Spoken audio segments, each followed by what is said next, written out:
여러분 안녕하십니까? 8월 30일 NKTV 2부 방송입니다. 이 시간에는 오늘 평양에서 진행된 제14기 2차 최고인민회의와 관련된 탈북자들의 관전 포인트를 전해드리겠습니다. 오늘 우리 대한민국 크고 작은 언론들은 일제히 최고인민회의 14기 2차 이 회의에서 토의된 주제와 그 결정에 대해서 아주 경쟁적으로 나만이 안방 들이다가 공급했습니다. 대한민국의 국회에는 오늘 어떤 의사일정을 보냈는지 전혀 관심도 없고 또 가지려고도 하지 않은 것이 저를 포함한 대부분의 우리 국민들의 아마 행태인데요. 오늘 저까지 나서서 평양의 국회에서는 어떤 일이 일어나는지 자세히 우리가 전해 들은다는 게 참 앞뒤가 안 맞는 것 같습니다. 하지만 북한이 1년에 극상해야 2번, 보통은 한 번씩 하는 국회이다 보니까 365일 열려있는 우리 국회하고는 또 좀 사뭇 다를 수도 있고요. 또 최근에 미북 정상회담을 앞두고 또한 우리 대한민국에 대해서 고도의 비난과 또 대결을 지금 강화하고 있는 북한의 속셈과 또 그들의 전략이 조금이라도 비춰지지 않을까 싶어서 저도 그렇고 전문가들도 우리 국민들께서도 언론의 뉴스에 아마 귀를 기울였을 것이라고 생각됩니다. 근데 오늘 언론들에서 전하고 있는 14기 2차 전원회의가 개최된 배경, 관전 포인트로서 두 가지를 이야기하더라고요. 첫째는 김정은의 권력이 더 세졌다. 이게 첫째고요. 두 번째는 미북 정상회담, 그리고 남북관계에 대한 어떤 새로운 정책적 메시지가 없었다.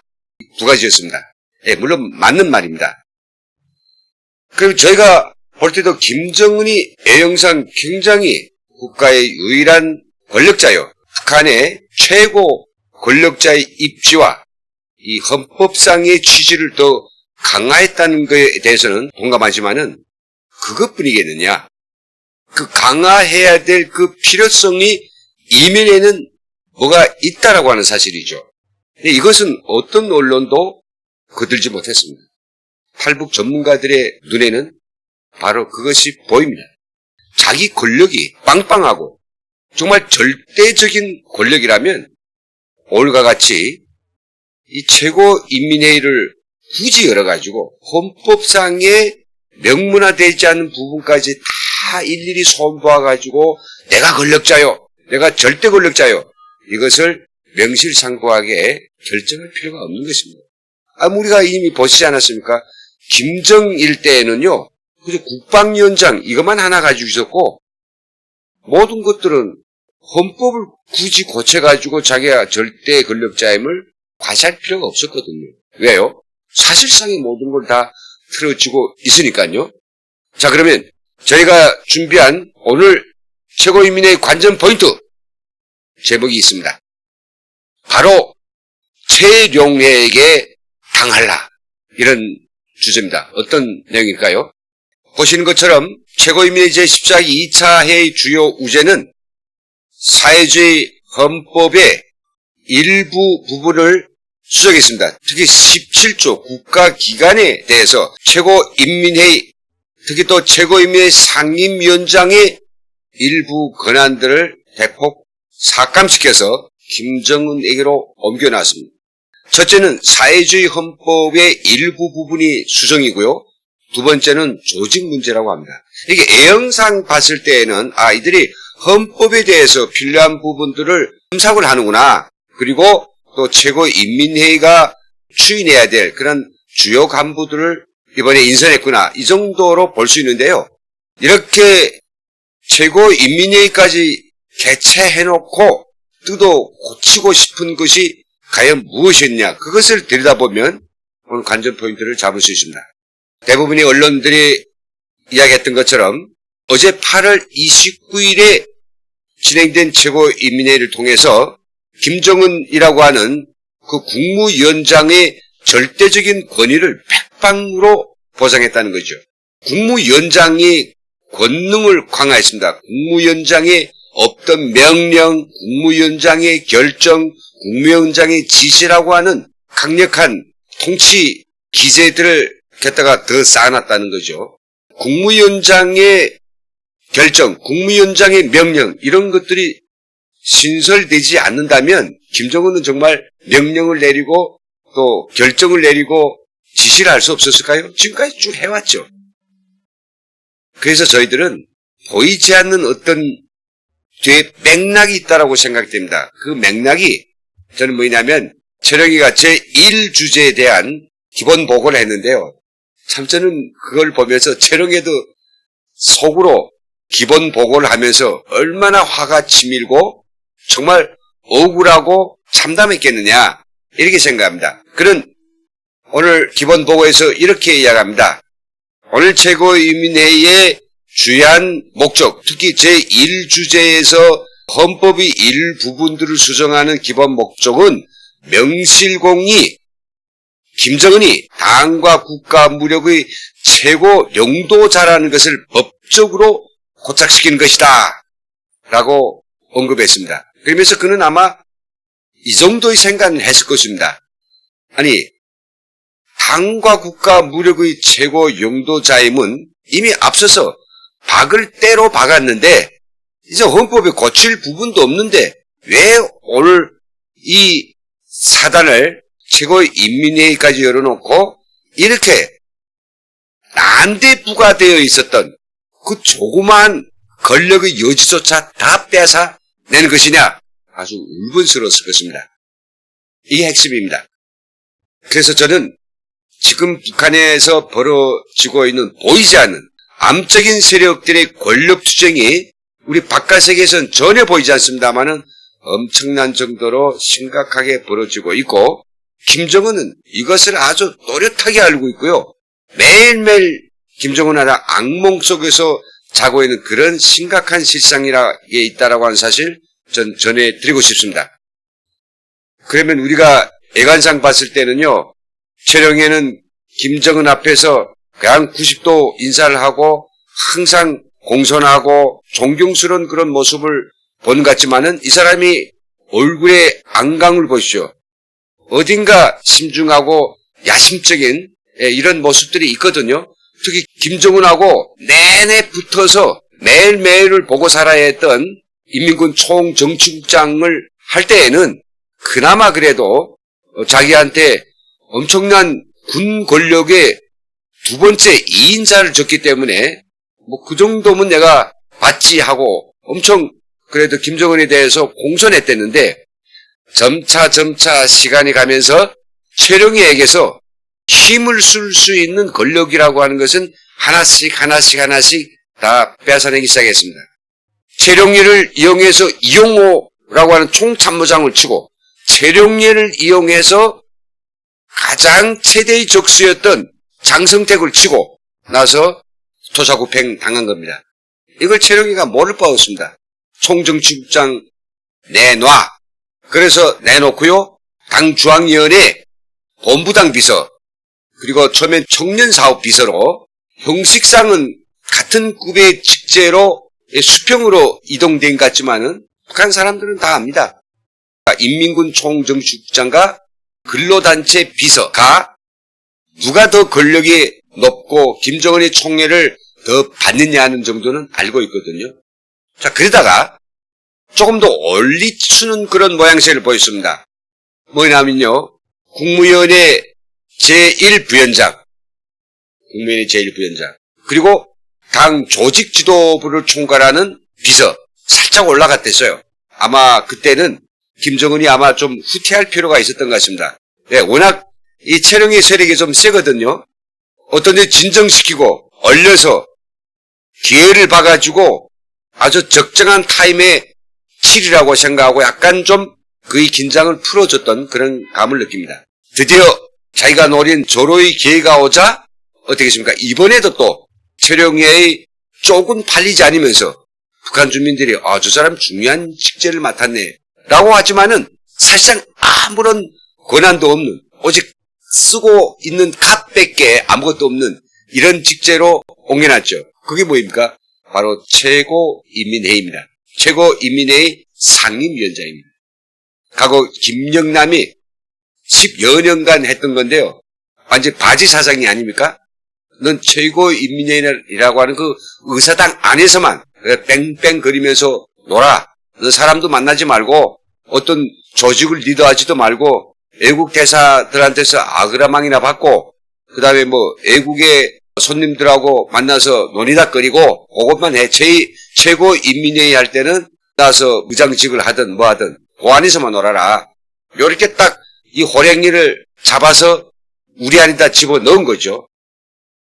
물론 그한테서 기존에 가지고 있던 타이틀은 뺏진 않았습니다.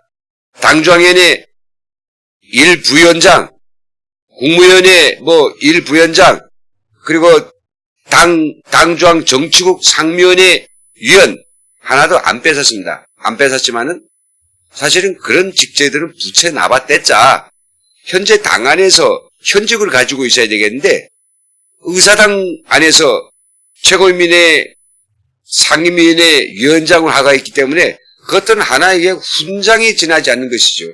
그의 기분을 거스르지 않으면서 그를 경로시키지 않으면서 언젠가는 조금 더 봐가지고 장성택을 치듯이 바로 최룡해를 정점으로 하는 그 어떤 자기의 대항 세력 이걸 결정적으로 능지처참시키자고 하는 그 기도가 저희들한테는 뚜렷하게 보입니다. 우리가 북한이 텔레비전에서 보여주고 있는 뭐 최룡해하고 김정은이 같이 나와서 뭐 관람도 하고 둘이 뭐 금수산 기능궁전에 가서 참배도 하고 뭐 이런 것들을 보면서 그때 최룡해의 태도가 뭐 별로 뭐 문제가 없다라고 생각되지만 아니 지금 뭐 중앙 텔레비전이 막 지금 카메라 돌아가는데 누가 거기서 함부로 자기의 본색을 드러내겠습니까? 그럴 수는 없습니다. 어제 진행된 최고인민회의에서는 김정은이 자기의 은행적 적수인 최룡해를 확실하게 견제하고 있고 그한테서 조금이라도 힘쓸 수 있는 마지막 권력까지 샅샅이 빼앗아냈다라고 하는 그 사실에 저희들은 주목하고 있습니다. 어떤 권력인데 그 권력을 보면요. 헌법 제117조의 상임위원장의 권한에 대해서 이렇게 명시되어 있었습니다. 최고인민회의 상임위원회 위원장은 상임위원회 사업을 지도한다. 그건 좋고요. 그 다음 부분입니다. 최고인민회의 상임위원회 위원장은 국가를 대표하며 다른 나라 사신이 신임장, 소환장을 접수한다. 근데 여기 항상 김정은한테는 기분이 아주 거슬렸던 겁니다. 자, 여기서 김정은이 빼앗을 수 있는 건 뭐냐? 다 빼앗고 싶겠지만은 국가를 대표한다고 하는 요구 조항을 빼버리면 다른 나라 애교 사신들한테서 신임장과 소환장을 접수하는 아그라망을 할 수 없습니다. 그러면 자기가 해야 되지 않겠습니까? 뭐 대사가 새로 부임해 오고 또 중요한 어떤 애국 내빈이 오면 만나줘야 되는데 자기는 그런 거 하기 싫은 거예요. 말도 모르는데 앉아서 뻔하고 뻔한 그런 이야기를 시간을 낭비한다? 자기는 그거 하고 싶지 않은 겁니다.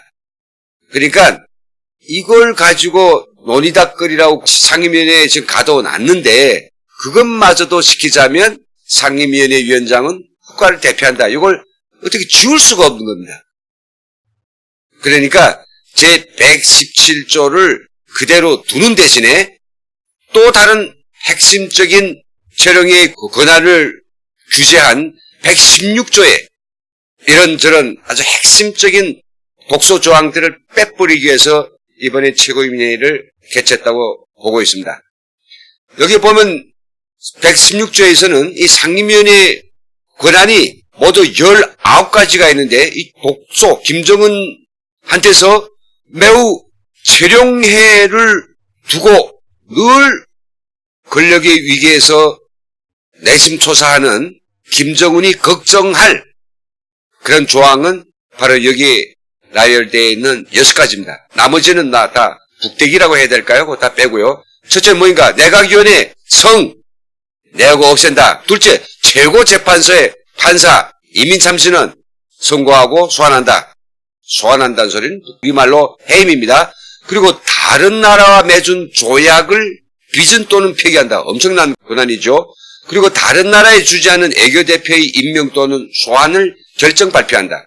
훈장과 메달, 명예칭호, 애교 직급을 제정하여 훈장과 메달을 수여한다. 그리고 또 한 중요한 권력인 대사권을 행사한다. 만일 최룡해가 정치범 수용소 모든 사람들을 풀어주라 이런 대사권을 행사한다고 합시다. 지금은 김정은이 두려워서 함부로 쓰지 못하지만은 그런 권한은 있단 말입니다. 나중에 어떤 때 이거 쓰긴지 그건 모릅니다. 현재는 이런 권한이 있습니다. 대사 다 정치범 다 집으로 돌려보내주라 대사권. 그러니까 여기서 지금 빼앗아내야 될 것 가운데서 한 번에 다 빼앗아내면 잘이 나지 않습니까? 북한 주민들도 바보가 아니니까 알리지 않습니까? 야, 저 최룡해를 지금 북한 말로 힘 빼기를 확실히 하고 있구나. 저 사이에 무슨 갈등이 있지 않나. 야, 김정은 뭐 절대 권력 아니네. 이런 게 알릴까봐 이번 이 최고인민회의에서는 몇 가지만 빼앗았습니다. 뭘 빼앗았냐? 일단은 15번. 다른 나라에 주지 않은 애교 대표의 임명 또는 소환을 결정 발표한다.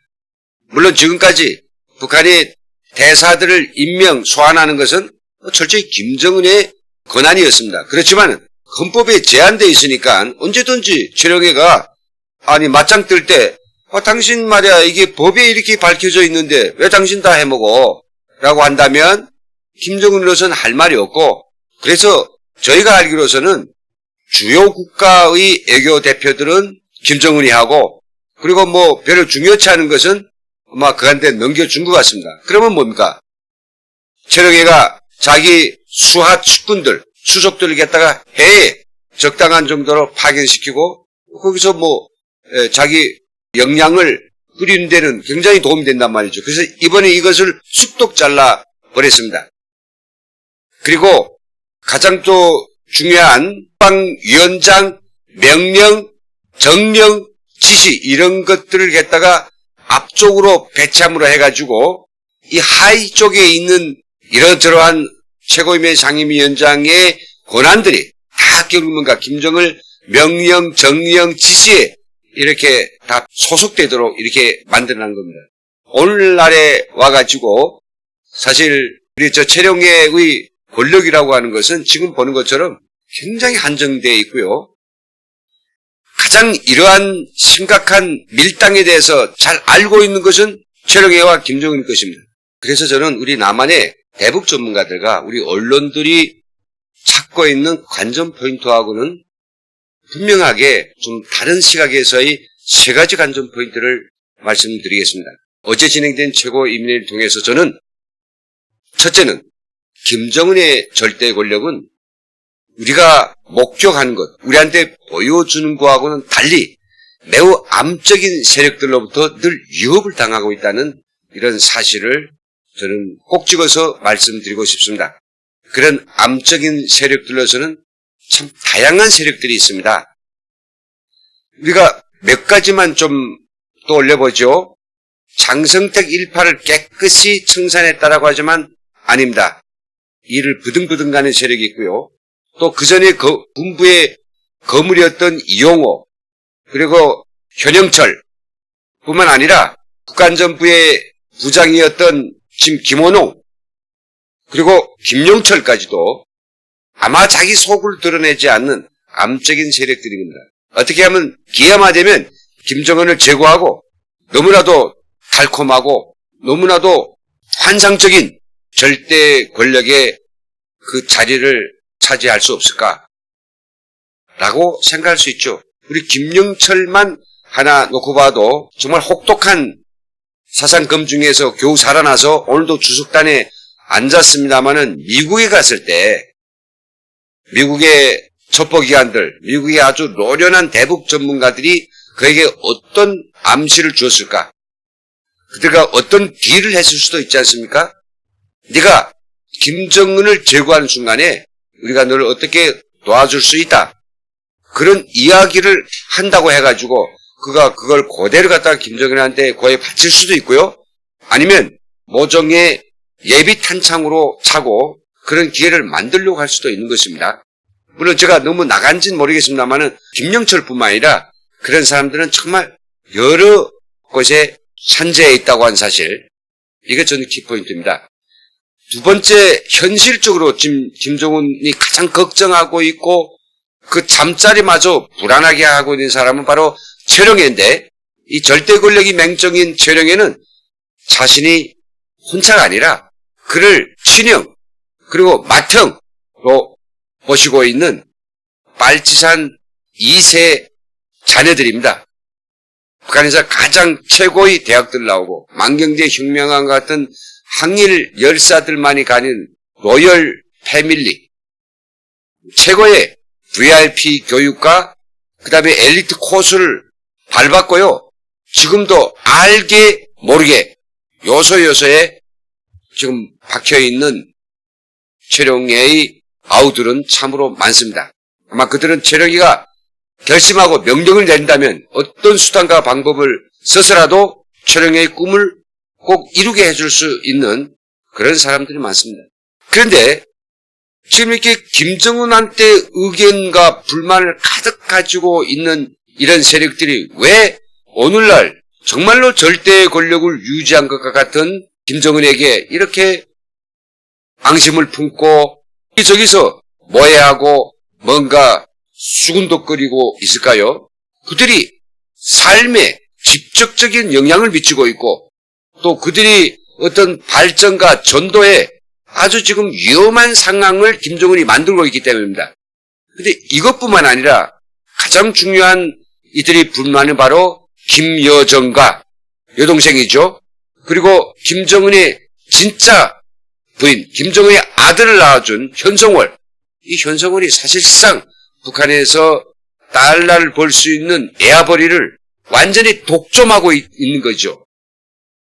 부인인 이설주는 뭐 가정에 묻혔다 치고 이 세 명은 완전히 똘똘 뭉쳐가지고 북한에 돈이 될 만한 것들은 다 긁어 모아가지고 자신들이 금고에 차곡차곡 채워놓고 있고 온갖 사치방탕한 생활을 다 하고 있는 것들을 간부들은 알죠. 김정은한테 정말 면정복대하고 정말 만세를 부르고 그래야 죽는 신용을 하는 사람들에 대해서 조금씩 달러로 월급을 줍니다마는 그거 가지고 배부를 수는 없지 않습니까? 그 네가 왜 다 혼자 다 해먹지? 왜 너희들끼리 해먹지? 이거 옛날에 우리가 하던 건데 다 빼앗아오지 않았습니까? 군부 거, 그 다음에 국가안전보위부 거, 이 김원홍이나 현영철이나 뭐 장성택이나 다 왜 죽었습니까?